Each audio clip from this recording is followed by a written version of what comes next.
Dear students, next शुरू करते हैं एक्सरसाइज 9.3 के क्वेश्चन नंबर 6 से।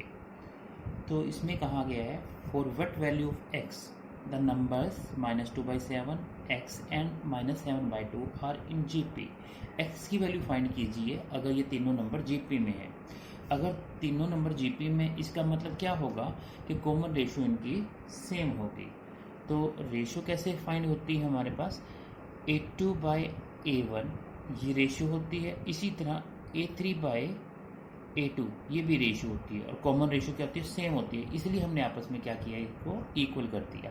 तो A2 मेरे पास x है और A1 है -2, बाय का 7 कहाँ चले जाएगा, मल्टीप्लाई में ऊपर। A3 -7/2 और A2 कितना है मेरे पास x, तो x यहाँ लगा दीजिए।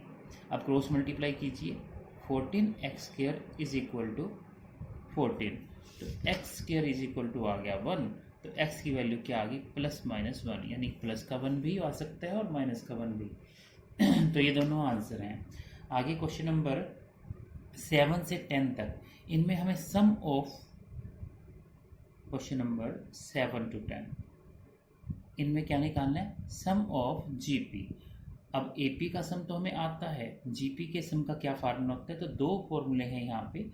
तो ये एन टर्म तक है, सम ऑफ जीपी अप टू कहाँ तक, एन टर्म। तो इनफाइनाइट जीपी का भी फॉर्मूला अलग से होता है। तो ये कोई भी जीपी दे रखी है उसके सम का फार्मूला यानी एस एन का फार्मूला होता है a r raise to power n -1 by r -1।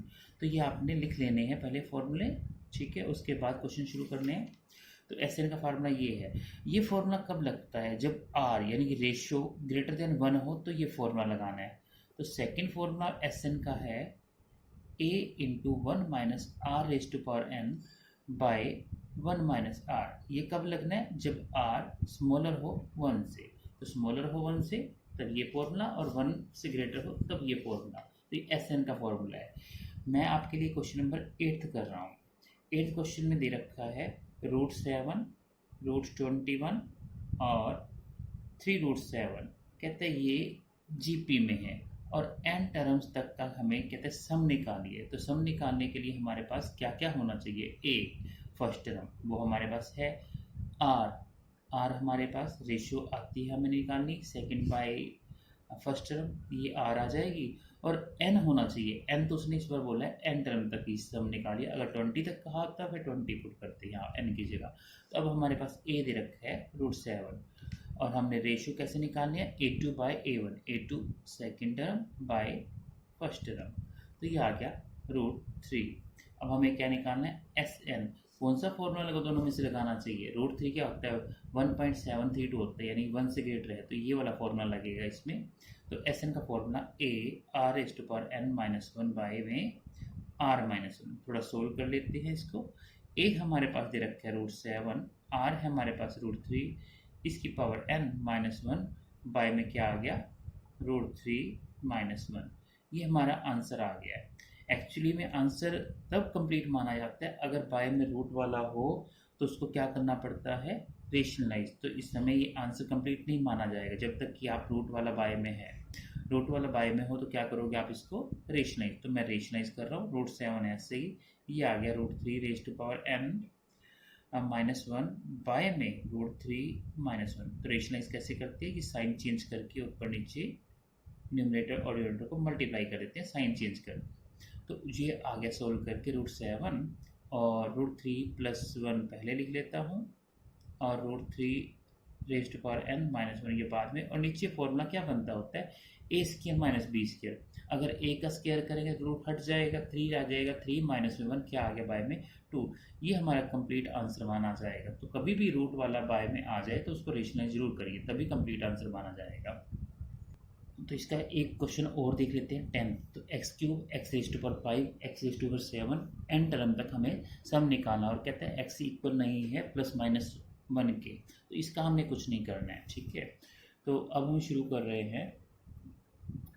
a लिखते हैं सबसे पहले, x³ हो गया, और रेशियो कैसे फाइंड करते हैं, क्योंकि जीपी है, जीपी कैसे पता चलता है हमें, रेशियो फाइंड करके। क्योंकि अगर माइनस करने पर सेम होता है, डिफरेंस सेम होता है, तो वो एपी होती है। इस समय रेशियो इक्वल आ रही है, क्योंकि एक्स रेज टू पावर 5 को अगर हम एक्स रेज टू पावर 3 से डिवाइड करते हैं पावर क्या होती है आपस में माइनस एक्स स्क्वायर आ जाता है। इसी तरह इसको डिवाइड करेंगे एक्स की पावर 7 को एक्स की पावर 5 से तो एक्स स्क्वायर आएगा, तो रेशियो सेम चल रही है। अब हमें एस एन का फॉर्मूला लगाना है।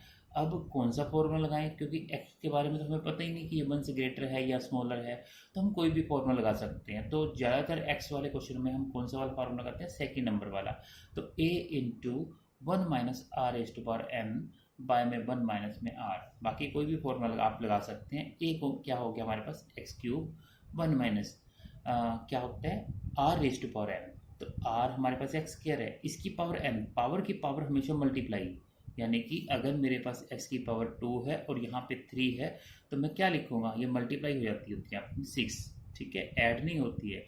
वो ऐड कब होती है, जब बेस सेम हो दो स्टेटमेंट्स का और तब पावर ऐड होती है, इस समय पावर की पावर मल्टीप्लाई होती है। तो ये हमने स्क्वायर को n से मल्टीप्लाई किया तो 2n आ जाएगा, बाय में क्या आ गया 1 माइनस में r फॉर एक्स स्क्वायर। तो ये हमारा आंसर कंप्लीट हो गया।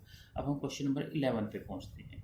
11वां क्वेश्चन है इवेल्युएट का मतलब होता है सोल्व करिए, इवेल्युएट समीशन ऑफ, समीशन कह लो या इसको क्या बोलते थे हम सिग्मा या समीशन। तो k की वैल्यू दे रखी है 1 और ये ऊपर 11 लिखा है, इसका मतलब k 1 से लेकर 11 तक हम यूज़ कर सकते हैं। कैसे भला वो मैं बताता हूँ आपको, सिग्मा कैसे खोला करते हैं, क्योंकि आपके लिए नई चीज़ है, ठीक है। तो इसको खोलने का मतलब होता है, देखिए पहले k की जगह 1 पुट कर दीजिए, तो ये जो स्टेटमेंट आ गई ये हमारी फर्स्ट। इसी तरह सेकंड कैसे निकलेगी, k की जगह 2 पुट कर दीजिए इसी स्टेटमेंट के अंदर, फिर k की जगह क्या पुट कर दीजिए 3 पुट कर दीजिए इसी स्टेटमेंट में, और इस तरह से करके ये कहाँ तक है 11 तक, 1 से लेकर 11 तक। तो लास्ट में क्या पुट करना है हमने 11, तो ये हमारे 11 टर्म तक। और हमें इस सीरीज का ये प्लस डाला है, प्लस क्यों डाला है, क्योंकि समीशन का मतलब या सिग्मा का मतलब प्लस होता है। इसका मतलब हमें इस सीरीज का सम इवेल्युएट करना है, मतलब फाइंड करना है। तो इस सीरीज, ये सीरीज बन कैसी रही है, तो ये 2 2 2, ये तो हम प्लस कर सकते हैं बड़ी इजीली। तो 2 + 2 अप टू कौन सी टर्म तक, 11 टर्म्स तक, है ना। तो उसने साफ साफ बताया हुआ है 11 टर्म है यहाँ पे, ये अलग हम प्लस कर लें। और प्लस में 3 का स्क्वायर और 3 का क्यूब और ये 3⁻11 टर्म्स तक, ये हम अलग प्लस कर लें, क्योंकि ये तो सिंपल है कि 2 की हम 3 टाइम्स मल्टीप्लाई करते तो 6 आता है। अगर हम 11 टाइम्स मल्टीप्लाई होते हैं ना, तो 2 की मल्टीप्लाई 11 से करेंगे 22 आएगा। तो ये तो हमें सम आ ही रहा है कि 22 होगा 2 × 11 करके, ठीक है। प्लस ये कैसे फाइंड करेंगे हम, इसको लिख सकते हैं पहले 2 × 11, ठीक है। अगर आपने इस तरह से लिखना तो आप नेक्स्ट लाइन में लिख लीजिए 2 × 11, ये नेक्स्ट लाइन में 22 लिख सकते हैं, ठीक है। पता चल जाएगा इससे भी 2 × 11 क्यों किया है, 2 11 टाइम्स ऐड हो रहा है तो 11 से मल्टीप्लाई हो गया, ठीक है। आगे ये क्या चीज़ बन रही है, जीपी है या एपी है, चेक करते हैं।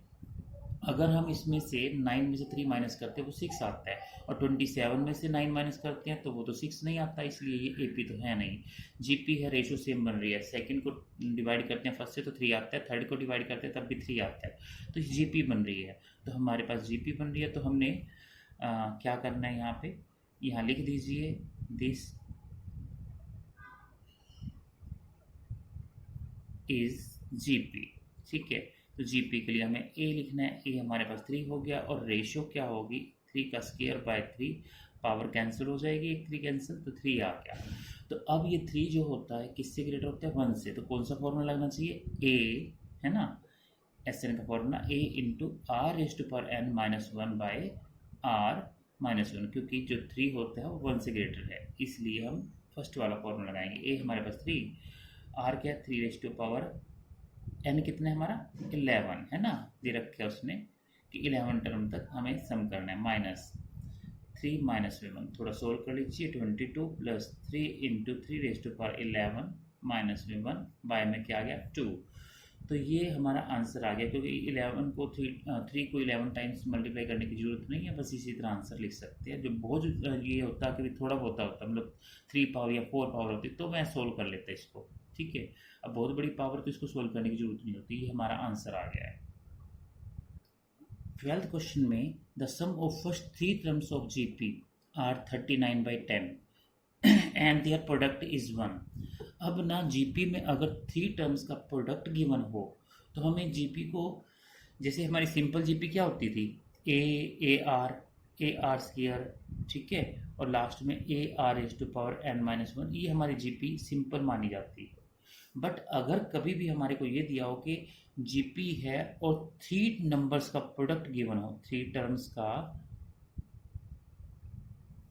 टर्म्स का प्रोडक्ट, ठीक है, ये गिवन हो, तो जब ये गिवन होता है तो हम 3 नंबर्स को, या वो जो टर्म्स हैं उनको हम क्या लेट करते होते हैं, 3 नंबर्स को, फर्स्ट टर्म को हम ए बाय आर, सेकेंड वाली को ए और थर्ड वाली को ए आर, हम यही लेट करा करते हैं हमेशा। ये चीज़ याद कर लीजिए कि कभी भी 3 टर्म्स जो जीपी में हो और उनका प्रोडक्ट गिवन हो तो हमेशा जीपी ये लेट करनी है, ए बाय आर, ये जीपी नहीं लेट करनी है।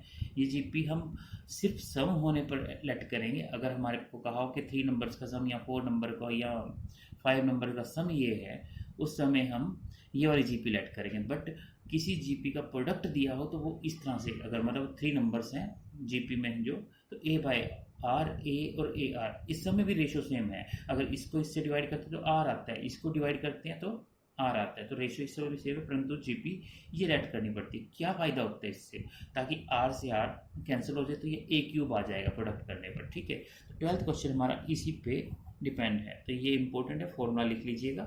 तो ये कब लिखना है आपने, जब प्रोडक्ट 3 नंबर्स का दिया हो जीपी में, तब ये लेट करते होते हैं। अब आगे, तो sum of first 3 terms of GP is 39/10 and the product is 1। तो हम स्टार्ट करते हैं, let 3 numbers of GP are, क्या लेट करने हैं, ए बाय आर, ए और ए आर। अब अकॉर्डिंग टू स्टेटमेंट शुरू करते हैं।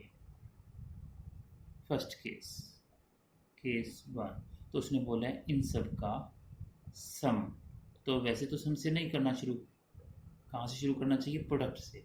तो इसको हम केस सेकंड आ देते हैं। फर्स्ट केस हम यहाँ लिख रहे हैं। फर्स्ट केस क्या है, इनका प्रोडक्ट, ठीक है, अकॉर्डिंग टू स्टेटमेंट इनका प्रोडक्ट, ताकि इससे हमारे ए की वैल्यू इजीली निकल जाए। तो ए क्यूब हमारा कितना आ रहा है, यहाँ पे लिख देता हूँ मैं, ए क्यूब 1 आ रहा है, तो ए कितना आ रहा है हमारा 1 आ गया, ठीक है। तो बेटर होता है, क्योंकि हम ये क्यों लेट करते थे प्रोडक्ट के लिए, तो प्रोडक्ट से ही शुरू कर लीजिए। ए 1 आ गया, यहाँ पे 1 लिख दीजिए, तो ये हमारा 39/11 आ गया। इसका एलसीएम लीजिए, एलसीएम क्या आ जाएगा हमारे पास, r LCM 1 + r² is equal to 39/11। जो आर एलसीएम लिया वो मैं इधर ले गया, क्रॉस मल्टीप्लाई कर लीजिए, 11 + 11r + 11r² is equal to 39r। थोड़ा और सोल्व कर लेते हैं, 11 ये माइनस कर लेते हैं, तो ये कितना आ जाए, ये सॉरी आर था यहाँ पे, ठीक है। तो 11r² ऐसे के ऐसे ही, हाँ ये 39/10 दिया हुआ है बेटा, तो 39/10 कर लीजिएगा। तो ये 10 आ रहा है यहाँ पर, 10r², तो यहाँ 10r² आ गया। इधर ले आओ इसको, माइनस के 29r आ गए और प्लस के 10 आ गए, इज इक्वल टू 0। मल्टीप्लाई करके 100 आना चाहिए और प्लस करके क्या आना चाहिए, 29। तो 25 × 4, ठीक है ना, 25 चौके 100 होता है। तो 10r² - 25r माइनस के 4r + 10 इज इक्वल टू 0। तो फैक्टर बनाने के लिए इसको r कॉमन लीजिए और 5 के टेबल पे डिवाइड हो रहा है, 5 × 2 = 10, 5 × 5 = -2 कॉमन निकल रहा है, r - 5, 2r - 5, 2r - 5 ये कॉमन निकल गया, और 5r - 2 इज इक्वल टू 0। तो r की वैल्यू या तो 5/2 और r की वैल्यू 2/5, ये दो आंसर r के आ गए। अब जीपी फाइंड करनी है, तो लिख लीजिए इफ़ r 5/2 है देन जीपी क्या आएगी। r की जगह 5/2 रखते हैं, तो a1 है ही हमारे पास, a हमने पहले निकाल लिया था 1, तो ये फाइंड करते हैं। तो अगर 2/5 आ जाएगी पहली, और उसके बाद 1, नेक्स्ट 5/2। इफ़ r अगर 2/5 है, ठीक है, तो फिर क्या आंसर आ जाएगा, यहाँ पुट करते हैं तो वो आ जाएगा हमारे पास 5/2, फिर 1 एंड 2/5, ठीक है। तो याद हो गया आपका ये बात कि जब भी प्रोडक्ट दिया हो तो आपने क्या करना है, 3 नंबर्स का प्रोडक्ट जीपी में, तो ए बाय आर, ए और ए आर हमेशा यही लेट करनी है। नेक्स्ट जो 13 क्वेश्चन दे रखे हैं आप लोगों को, वो दे रखे हैं 3 स्क्वायर 3 क्यूब, ये आपको दिख ही रहा है कि जीपी में है ये। तो हमें कहा है कि how many terms of this GP need is sum 120। तो SN 120 गिवन है, ए हमारे पास है, आर हमारे पास 3 है, तो फर्स्ट फॉर्मूला लगाइए और SN का फॉर्मूला यहाँ लगा दीजिए, इज इक्वल टू 120 दिया है, क्रॉस मल्टीप्लाई वगैरह करके n की वैल्यू आप खुद फाइंड कीजिएगा। तो आज आपने क्या करना है, क्वेश्चन नंबर 6 to 13 कंप्लीट कर लेने हैं। Okay, thank you.